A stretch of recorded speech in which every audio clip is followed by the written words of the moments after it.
A descentralização política representa uma estratégia de redistribuição do poder político do Estado, do nível central para os níveis periféricos, ou seja, para instâncias subnacionais de governo.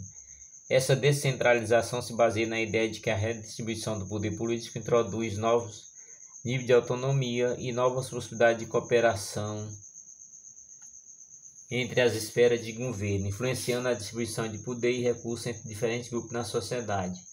Nessa perspectiva, a descentralização é entendida como uma estratégia fundamental para a democratização, mediante a ampliação dos níveis de participação da sociedade na multiplicação de estruturas de poder capazes de se controlar mutuamente. A descentralização administrativa refere-se à delegação pela transferência de competência e de funções entre unidades, entre esferas de governo ou entre órgãos. É defendido como estratégia para obter maior eficácia e eficiência na gestão pública, mediante a eliminação dos níveis burocráticos intermediários. Argumenta-se que a maior proximidade com o cidadão tornaria a implementação das políticas públicas mais transparentes, facilitando o controle social e a melhor adequação da administração ao cumprimento de seus objetivos. A descentralização social também é entendida como a transferência de parcela de poder e competência em funções da administração pública para a sociedade civil. Essa descentralização é concebida como estratégia de capacitação de grupos sociais para decidir sobre problemas de gestão pública local. Já a democracia é uma palavra que tem a origem do grego, significando povo, demos, e poder, kratos, ou seja, um regime político em que soberania é exercida pelo povo. No Brasil, com a luta pela redemocratização na década de 1970 e 80, inaugurou-se uma extensa agenda de mudanças políticas, sociais e econômicas no país que buscavam reestruturar o sistema de política pública, visando implementar um modelo redistributivista de proteção social e fixar a responsabilidade pública na regulação, na produção e na operação das políticas sociais, participação, atores sociais e controle social.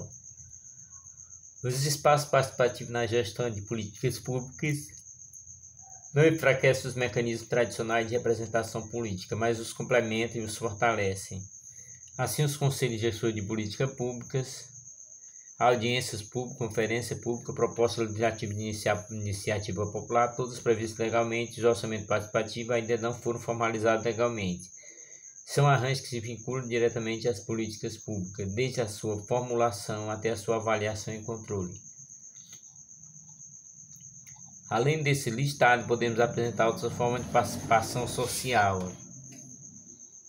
Mesa de negociação e diálogo, instância de discussão e construção de propostas para temas específicos, que reúne o setor diretamente interessado na questão que motivou a sua constituição. De um modo geral, são desfeitas ao dar cabo de sua tarefa, como, por exemplo, as pautas nacionais de reivindicações. Ouvidoria. Espaço para ação individual de críticas, sugestões, reclamações, denúncias e outros para a melhoria do serviço público. Consulta e audiência pública, instrumento de diálogo para a busca de soluções para demandas sociais ao longo da discussão sobre de obra e políticas públicas. Desses órgãos, os mais conhecidos são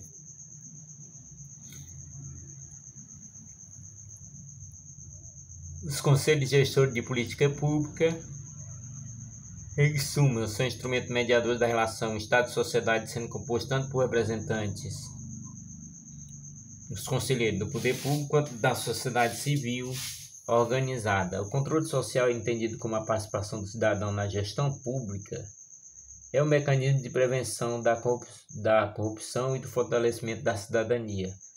O controle social envolve a fiscalização, monitoramento e o controle das ações da administração pública, aproximando a sociedade ou chamados atores sociais do Estado, abrindo a oportunidade de o cidadão acompanhar as ações do governo e cobrar uma boa gestão pública. O controle social possui como seus mecanismos a transparência, que trata do efetivo acesso da cidadania às informações governamentais. Gestão local, cidadania e equidade social. O conceito de gestão local é oriundo do conceito de descentralização. das políticas públicas, ou seja, é a gestão mais aproximada das demandas sociais, a gestão localizada no nível mais próximo dos contextos sociais. Já a cidadania é um direito a ter direitos, ou seja, espaço público da igualdade entre o indivíduo tornando cidadão. O verdadeiro conceito de cidadania se manifesta na participação social. Equidade pode ser conceituada como uma prática para se chegar à ideia de justiça e de cidadania plena, capaz de garantir o gozo de uma situação de igual bem-estar para todos os cidadãos.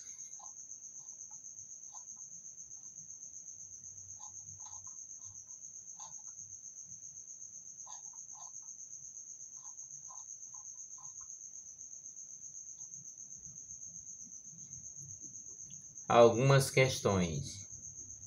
Julgue os itens a seguir nos que refere ao planejamento e à formulação de políticas públicas. A formulação e desenvolvimento de políticas públicas segue etapas sequenciais chamado ciclo de políticas públicas.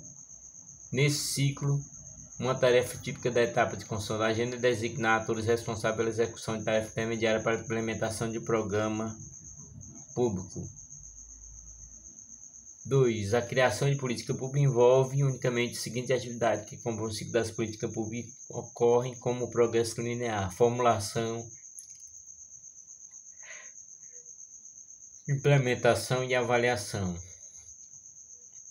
Na fase de implementação, regras, rotinas e processos sociais são convertidos de intenções e ações.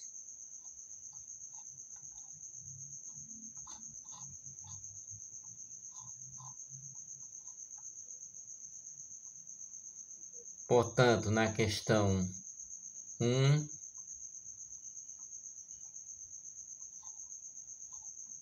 letra C, o item 2, 1 e 3 estão certos.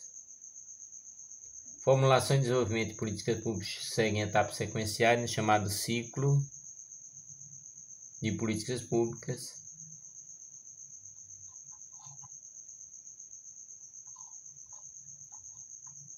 E 3. Na fase de implementação, regras, rotinas e processos sociais são convertidos em intenções e ações.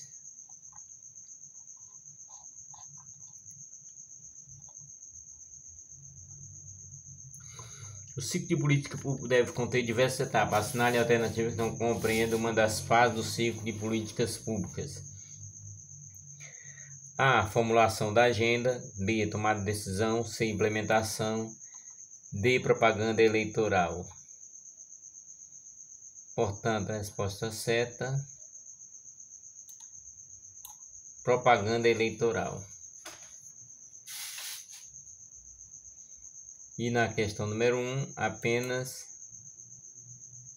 a letra C.